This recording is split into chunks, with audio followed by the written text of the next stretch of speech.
There are 6 men tonight thinking about the same throne, and only one of them can survive if he tries to sit in it. El Mencho is dead. He died on February 22, 2026 in a forest in Tapalpa, Jalisco, wounded during the Mexican Army Special Forces operation, and he died in the helicopter transporting him to Mexico City, the most powerful drug lord of his generation. The man who spent 15 years building the cartel with the widest territorial presence in Mexico and documented operations in more than 30 countries. The man who shot down military helicopters, who nearly killed Mexico's current security secretary on a highway in the capital, who accumulated a $15 million reward on his head without anyone collecting it for over a decade. That man is dead, and the CJNG is still standing. That is what makes this story more important and more urgent than the one we told last week about the Tapalpa operation. Because El Mencho's death is not the end of the CJNG. It is the beginning of the most complicated succession crisis in the history of Mexican drug trafficking in the last 2 decades, and the outcome of that crisis is going to determine whether what comes next is worse than what existed before. Today, you are going to meet the 6 men competing for that throne, their names, their territories, their real strengths, and their real weaknesses. The information that mainstream media is covering in fragmented pieces and that nobody has yet put together as the complete story it is. And at the end, the question that intelligence analysts in Mexico and the United States are answering right now. Which of these 6 has the best chance of coming out on top? Or is the CJNG going to fragment into an internal war that could be more violent than anything we have seen so far? But stay until the end, because the 6th name on this list is the one getting the least attention in the media, and it is the one that, according to some intelligence sources, has the greatest capacity to change the entire board in the coming months. Let's start by understanding why this succession is so different from all the ones before it. When El Chapo Guzman was captured in 2016, the Sinaloa cartel did not collapse. His sons, the Chapitos, took command with a speed that surprised many analysts. There was internal violence, there were realignments, but the structure held. The transition was difficult but manageable because there was a clear line of succession anchored in blood and backed by decades of loyalty built around the Guzman family. The CJNG does not have that. The natural heir was Ruben Oseguera Gonzalez, El Menchito, El Mencho's biological son. He was captured in Mexico in 2015, extradited to the United States, and sentenced in March 2025 to life in prison plus 30 years with a forfeiture order of more than $6 billion. He is in a federal maximum security prison, off the board forever. El Mencho's brother, Abraham Oseguera Cervantes, known as El Don Rodo, was another piece with dynastic legitimacy. He was detained in 2025 and is held at the Altiplano Maximum Security Prison. Also out, Gerardo Gonzalez El Apa, a historic co-founder of the cartel, alongside El Mencho, dating back to the Millennium Cartel days, was captured in November 2025 in San Juan de los Lagos, Jalisco. When El Mencho died on February 22nd, the inner circle of family members and co-founders had been decimated. What remained was a collection of extremely powerful regional leaders, each with his own territory, his own troops, and his own operational logic. None with undisputed authority over the others, and all of them staring at the same empty throne. That is what makes what comes next so unpredictable and so potentially violent. There are 6 men on that board, and this is their story. The first name on the list, and the one dominating international headlines since the day after the Tapalpa operation, is Juan Carlos Valencia Gonzalez. His aliases inside the CJNG are El Tres, El R3, El Pelon, El Plumas. In the United States, they call him Tricky Tres. He is 41 years old. He was born on September 12, 1984 in Santa Ana, California, in Orange County. An American citizen by birth, a Mexican citizen by heritage, and possibly the new boss of Mexico's most powerful cartel.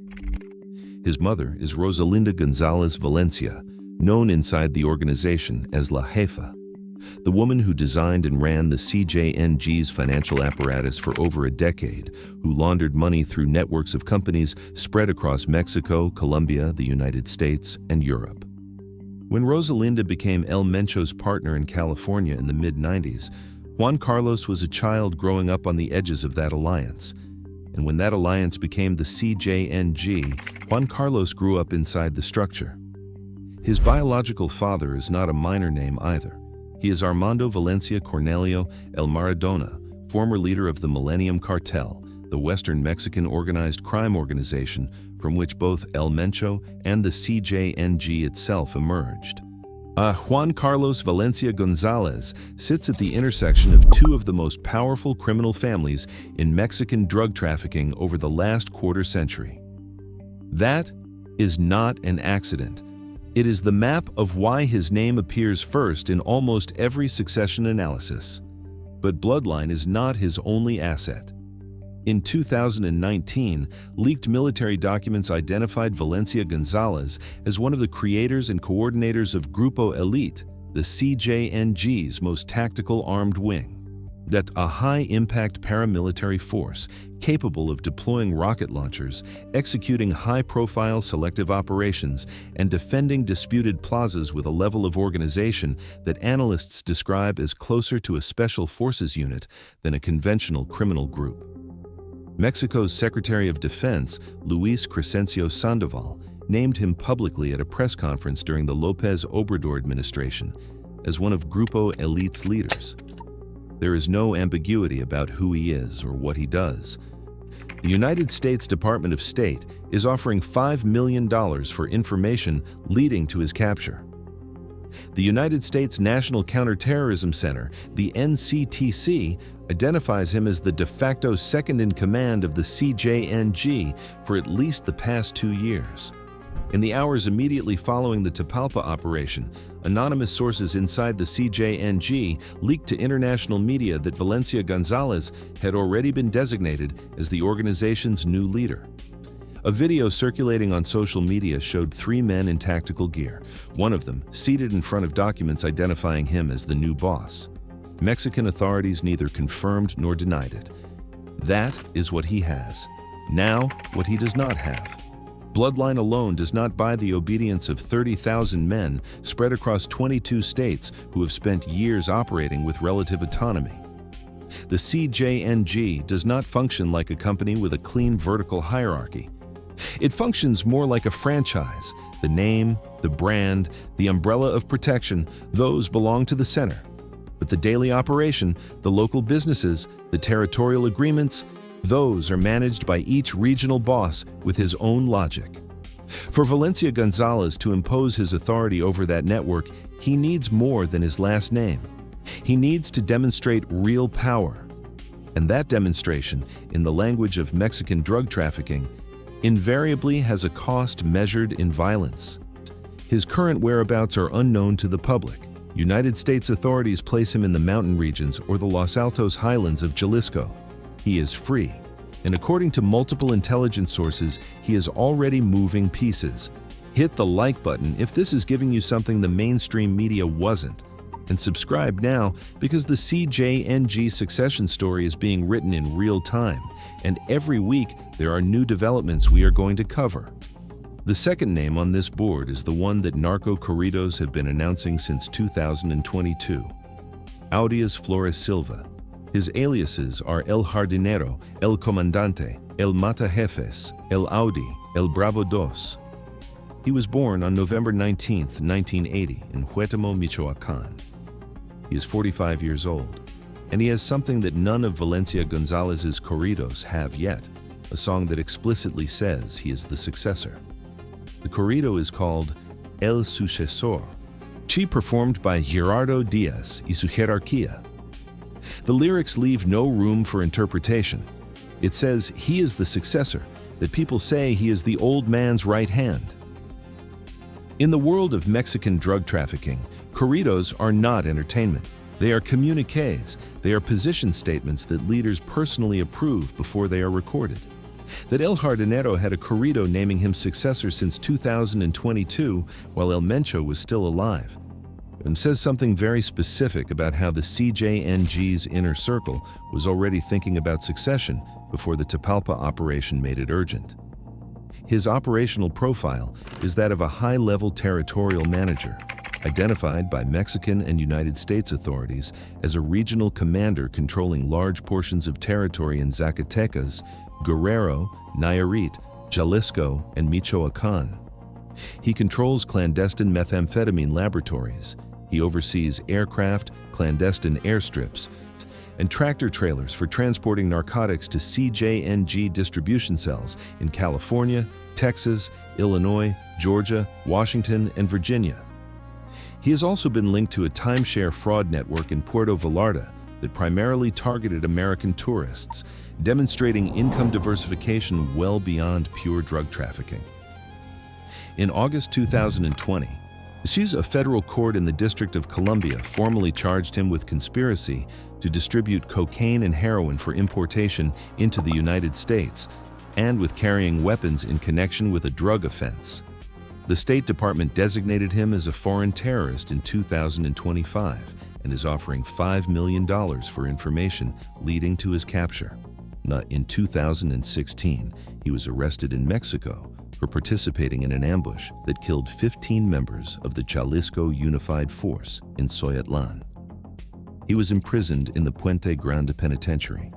He was released 3 years later, following favorable judicial rulings, the kind of rulings that in Mexico have an explanation that does not need to be stated out loud.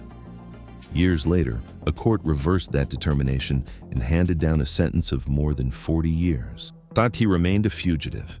And then, February 22nd arrived.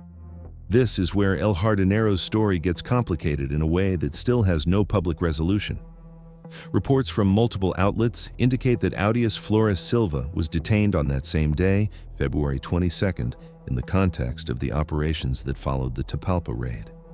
If that detention holds, El Jardinero is off the succession board. If it does not hold, if the judicial process collapses the same way it did in 2016, then the man the corridos already crowned as successor returns to the board more dangerous than before, because he will have demonstrated that he can survive a state attempt to remove him from the game.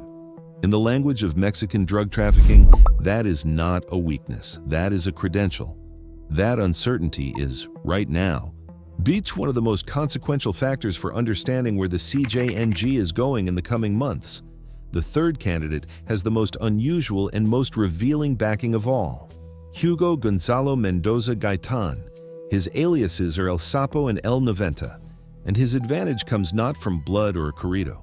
It comes from Mexico's Attorney General's office. In January 2026, the FGR disclosed that it had fully identified El Sapo as a possible successor to El Mencho. It did so while announcing the capture of 4 CJNG members in Jalisco and Nayarit, explaining that one of the detainees operated directly under Mendoza Gaitan's orders. The Attorney General's office said explicitly that El Sapo receives the backing of El Mencho's family members to coordinate the cartel's operations. That's a first-order piece of information. It means that within the Izaguirre family itself, there are people who are betting on him as the man who should take the helm. The United States Treasury Department identifies him as a senior CJNG member specializing in recruitment. It links him to the Rancho Izaguirre in Teochitlan, Jalisco, the training camp that contained hundreds of items of clothing, shoes, and human bone fragments that shocked the country when they became public in March 2025. The Treasury states that Mendoza Gaitan ordered his lieutenants to train new recruits and execute those who disobeyed. A man who runs a training camp with human, remains in the ground, is not an administrator. He is a de facto leader of the cartel's most violent operations. His power comes not from family ties, but from the CJNG's internal military structure. That makes him stronger in terms of real operational control, and more vulnerable in terms of legitimacy before the family branch, which can at any moment challenge his authority on the grounds that he is not blood. That is the central conflict of the CJNG succession right now. El Tres has the blood but not necessarily the ground-level control. El Sapo has the ground-level control but not the blood. If they do not reach an agreement, that conflict can become an internal war that destroys from within what the Mexican army could not destroy from the outside in 15 years of attempts. There is an unconfirmed report that El Sapo died on February 22nd. If that is true, this entire analysis shifts. If it is not, he is the candidate with the most institutionally solid backing of all. The fourth name is the most opaque on the list, Julio Alberto Castillo Rodriguez El Chorro. And his opacity is not accidental. It is itself a data point. He is married to Jessica Johanna Oseguera Gonzalez La Negra, one of El Mencho's daughters. That places him inside the family through marriage. The United States Treasury Department has identified him since 2016 as a CJNG financial operator and names him as a possible successor, specifically highlighting his influence over the port of Manzanillo, Colima. Manzanillo is the most important Pacific port in Mexico for the international trafficking of chemical precursors used in the manufacture of fentanyl and methamphetamine. Whoever controls Manzanillo controls one of the most critical economic arteries of the entire organization. He has been detained twice, in June 2015 and in April 2016. Both times he walked free. The Mexican government does not include him in its own CJNG hierarchical reports, despite the fact that the United States Treasury explicitly names him as a possible successor. That contradiction between the intelligence reports of both countries has not been publicly explained by either side.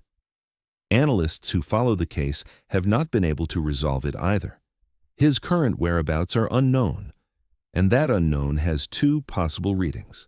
The first, he is as well hidden as El Mencho was for 15 years, operating in the shadows with a security discipline that intelligence services have not yet penetrated.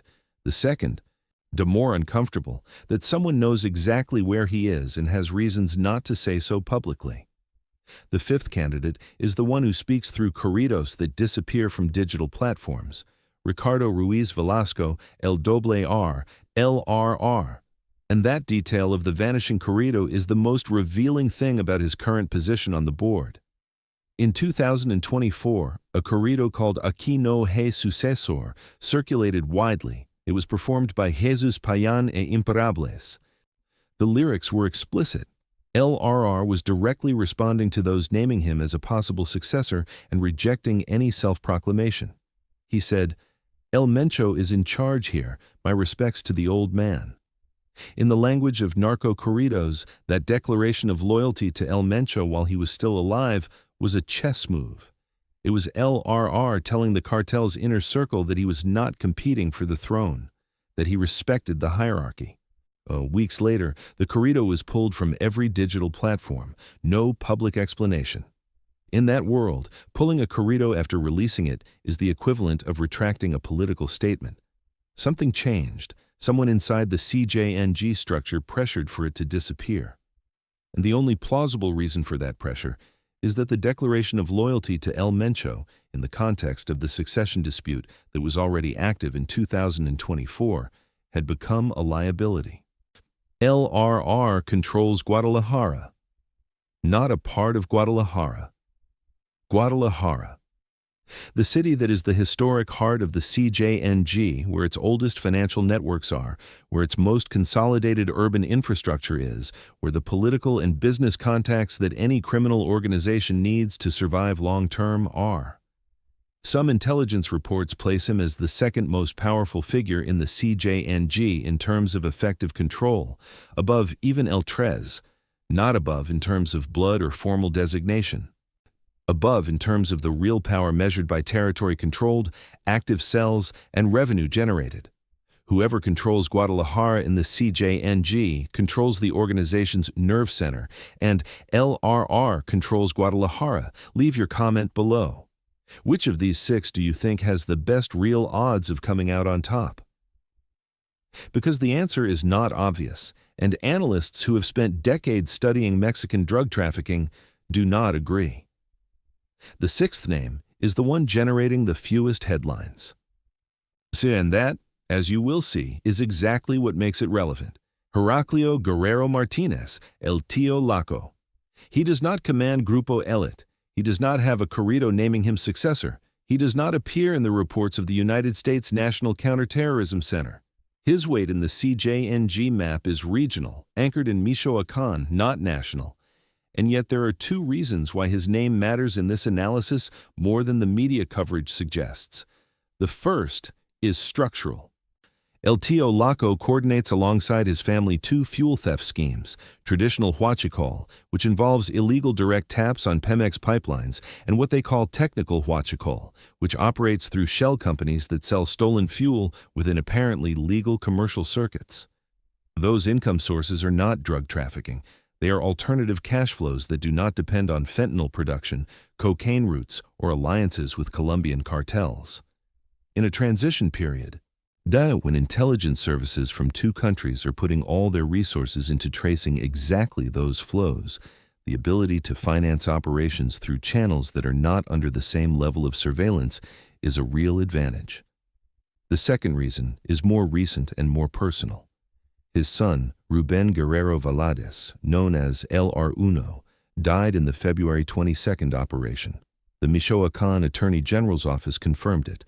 Rubén Guerrero Valadez was in Tapalpa that day. And that changes El Tío Laco's position on the board in a way that is not yet fully readable to outside analysts. Losing a son in the same operation that killed El Mencho can have two completely opposite effects. It can make him the man with the strongest motivation to avenge that loss and to consolidate power in the name of his family's sacrifice. Or it can fracture him, distance him from the central contest, and push him toward a more defensive posture, focused on protecting what he already has, rather than climbing toward a leadership that requires the kind of exposure that got his son killed. Which of those two things is going to happen is one of the most interesting open questions in the post-Mencho realignment. Now the question that connects all six names: how does this succession crisis resolve? And what does it mean for Mexico and for the people whose lives are directly affected by what these six men decide in the coming months? There are three possible scenarios, and each has different consequences in terms of violence and stability. The first scenario is an agreed succession. One of the candidates, probably El Tres given his family position, manages to convince the others to recognize him as the central leader in exchange for guarantees about their territories and their operations. The CJNG maintains its franchise structure, but with a visible head who can make collective strategic decisions when needed. This is the scenario the organization would want. It is also the hardest to execute because it requires six extremely powerful and ambitious men to trust each other at a moment when paranoia about betrayals is at its peak. The second scenario is partial fragmentation. Two or three of the candidates agree on an informal division of territories without recognizing any central authority. The CJNG as a brand continues to exist, but in practice, it operates as three or four distinct organizations with common interests but no real coordination.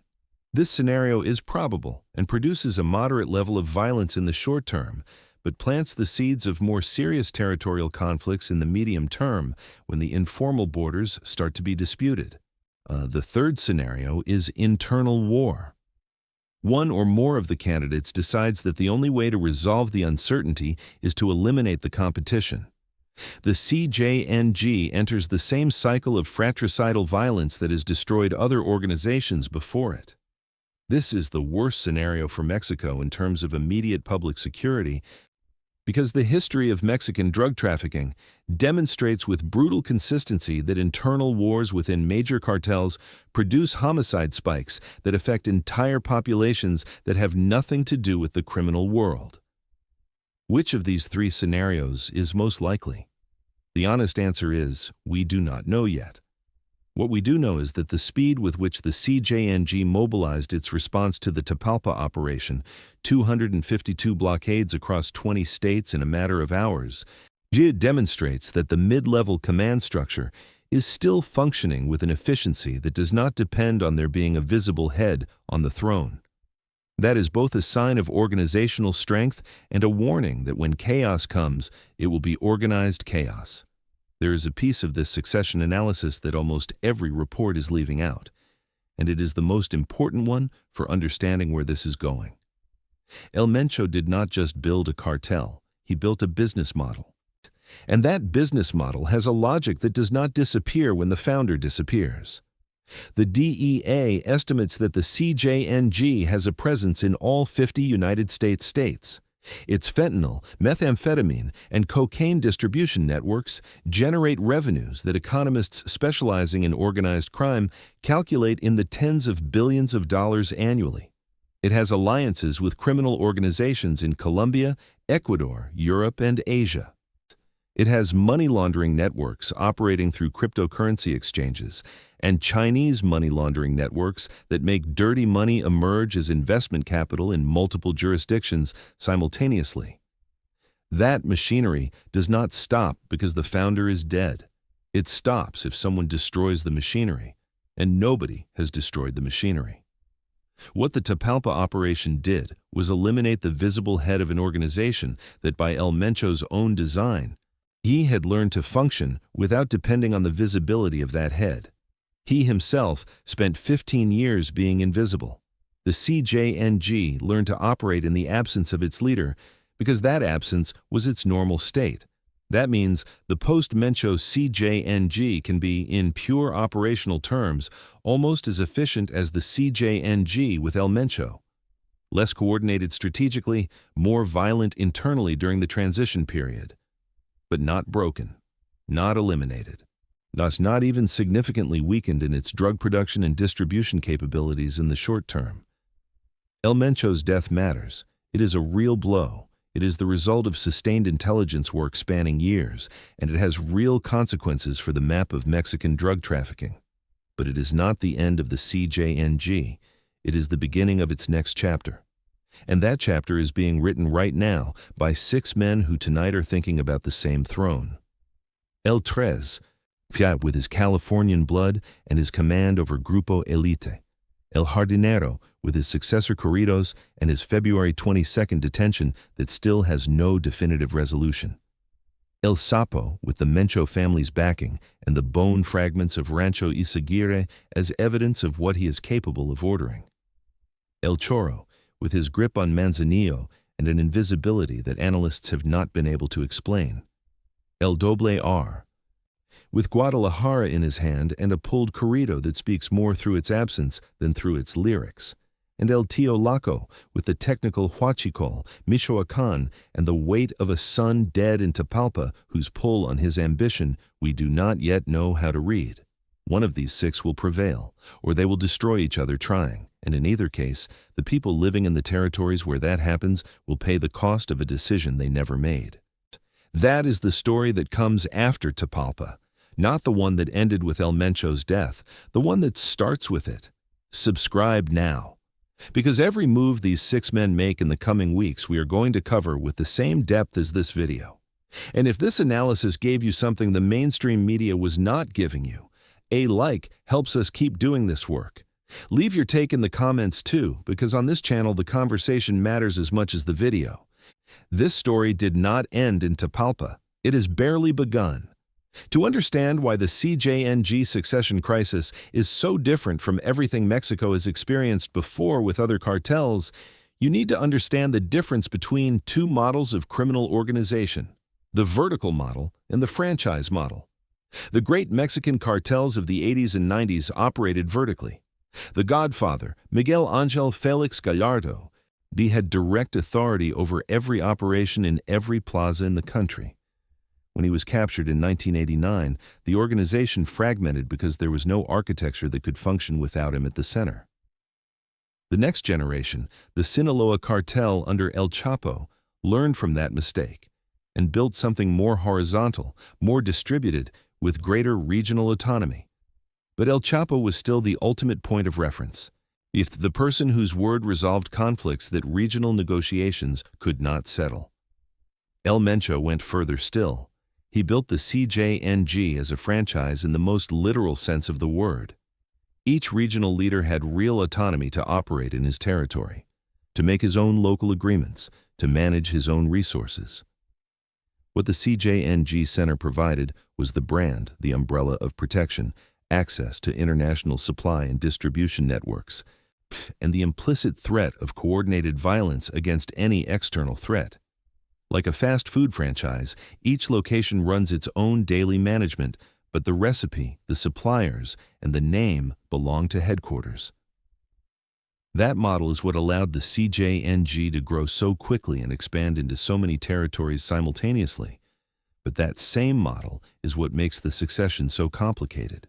Because in a franchise, when the brand owner dies, the franchisees have no automatic obligation to recognize his successor. They can recognize him. They can ignore him. They can attempt to take ownership of the brand for themselves. They can simply keep operating as if nothing has changed until someone with sufficient power forces them to take a position. That is exactly what is happening in the CJNG right now.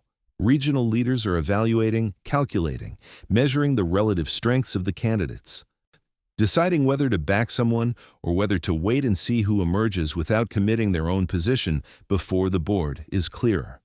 In that period of waiting and calculation, the violence that occurs is not the internal war between the major candidates. It is the violence of the margins, lower-ranking leaders taking advantage of the uncertainty to consolidate their own territories. Rival groups attempting to penetrate CJNG plazas while the organization is distracted by its own internal crisis. Long-pending score settlements that El Mencho, who is the final arbiter of those conflicts, leaves unresolved by his death. That is the violence already happening in Jalisco, in Michoacán, in Zacatecas, in Guanajuato, in the states where the CJNG has a presence and where the uncertainty over who is in charge is being translated into confrontations that local media are covering, but national media are passing over because the dominant narrative is still Tapalpa and not what came after. There is another dimension of this crisis that succession analyses rarely address with enough depth. It is the dimension of the CJNG's external alliances. The CJNG does not operate only in Mexico. It has active alliances with criminal organizations in Colombia, Ecuador, Guatemala, El Salvador, and several countries in Europe and Asia.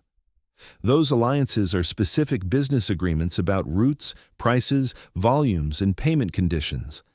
Like any business relationship, they depend on trust between the parties. And trust in transnational organized crime is built slowly and destroyed quickly. When the CJNG's negotiating counterpart, the person that Colombian or Ecuadorian partners had been dealing with for years, dies suddenly, the immediate question from the other side is, who do I talk to now? Who has the authority to confirm the agreements that were in process? Who guarantees that the conditions we had agreed on are going to be honored by whoever takes command?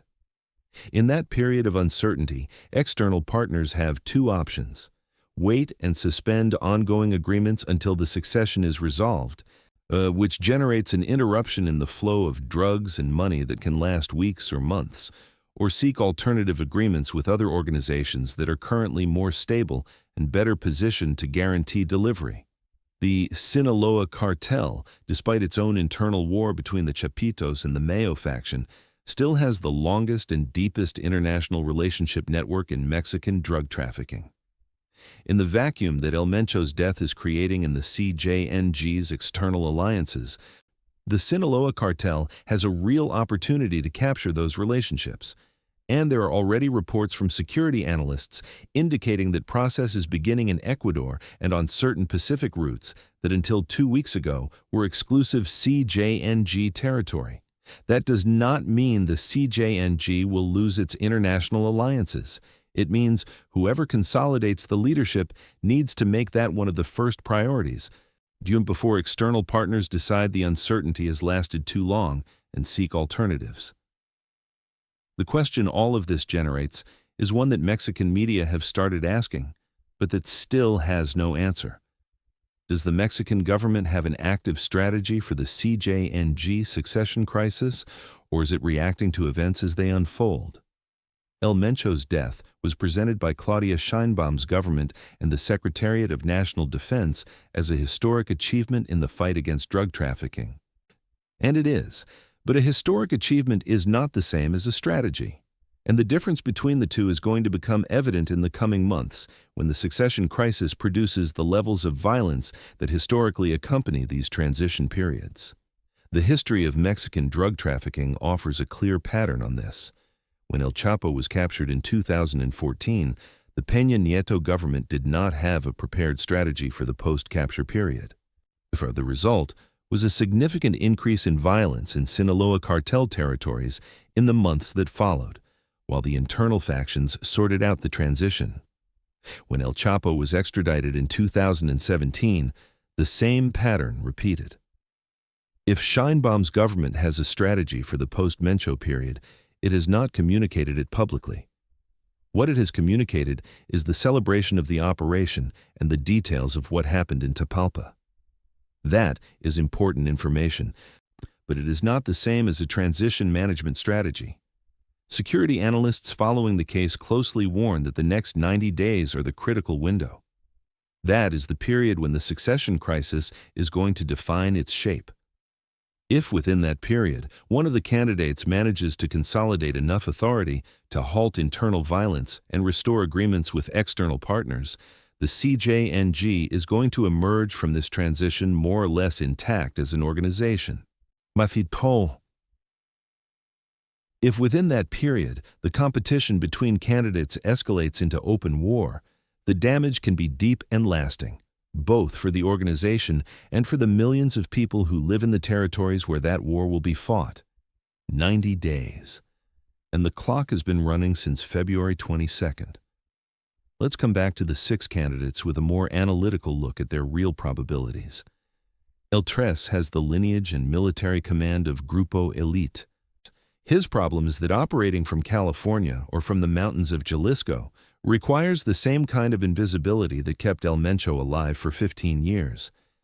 Every move he makes to consolidate power exposes him, and the DEA has $5 million actively on him with the full resources of the United States government behind that reward. El Jardinero has the widest territory, and the corridos that named him before the throne was even empty.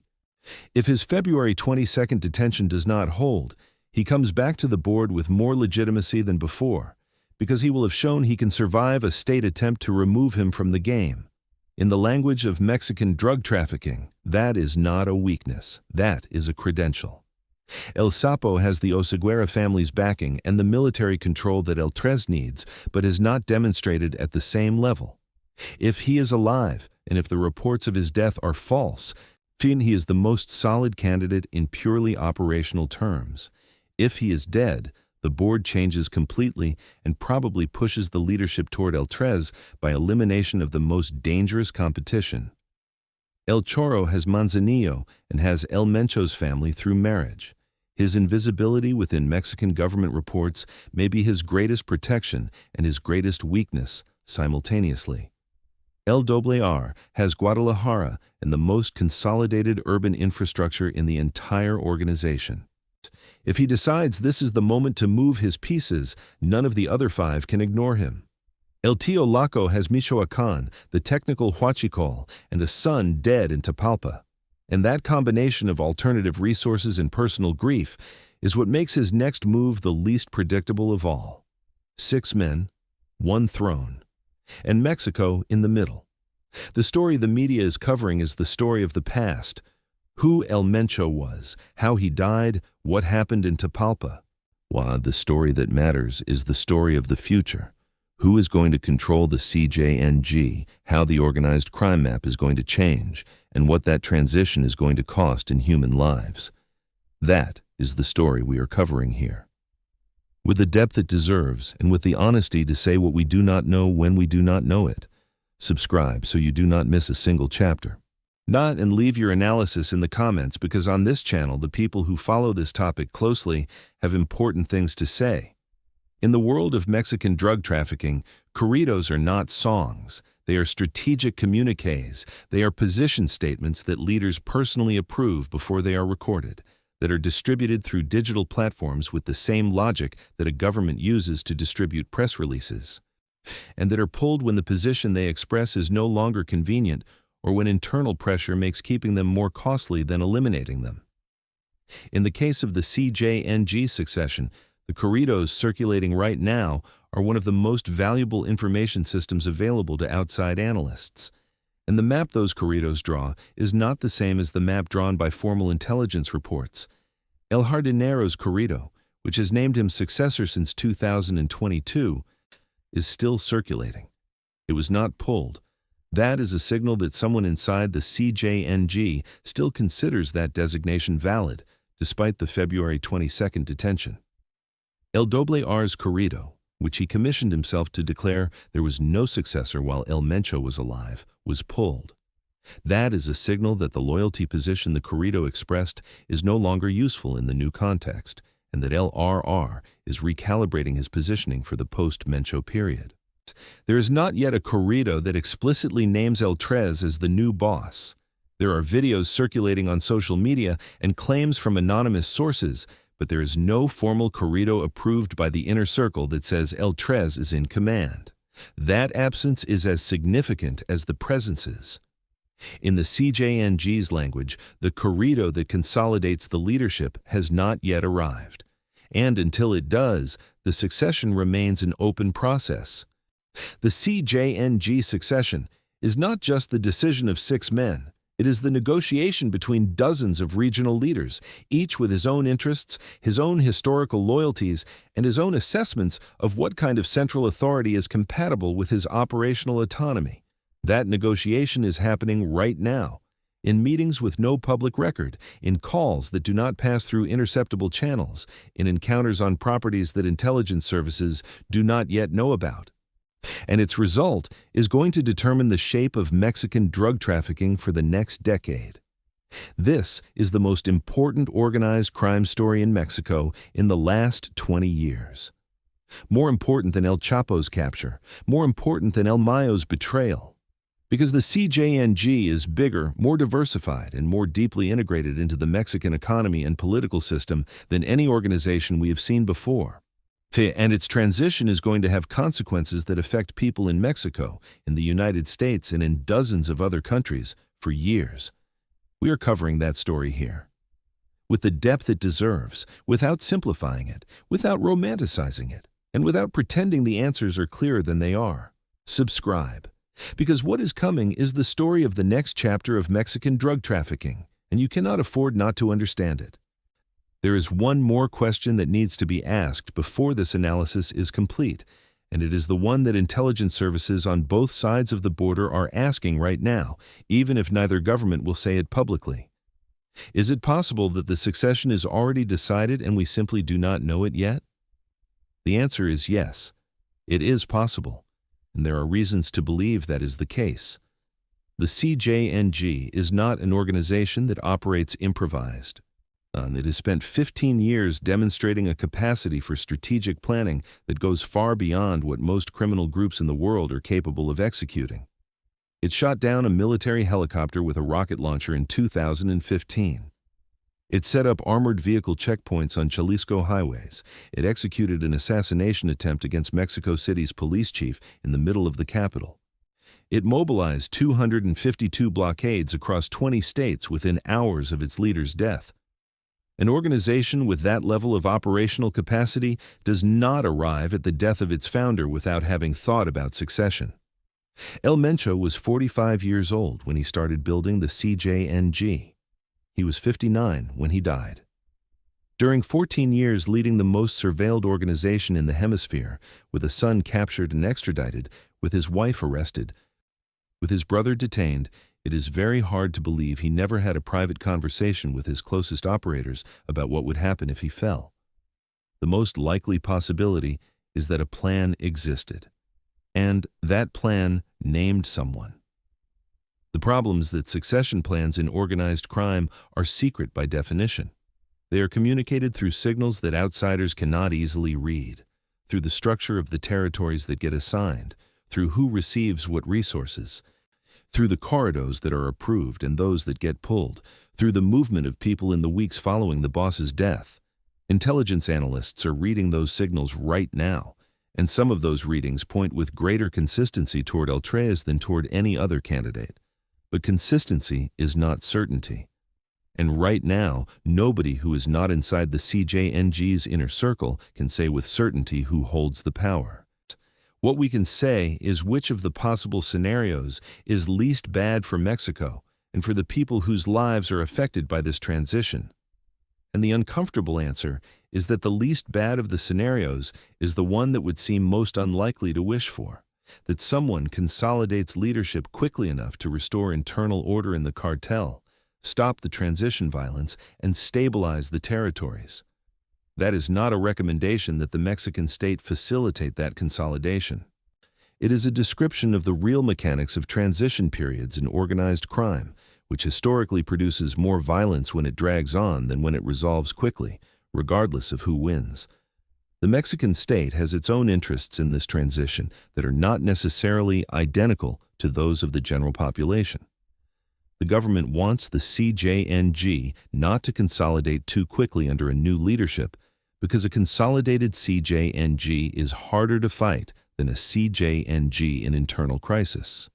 But it also needs the transition violence not to reach the levels Mexico lived through during the territorial wars of the first decade of this century, because that level of violence undermines governance and the country's international image, especially with the World Cup scheduled for Guadalajara in June 2026.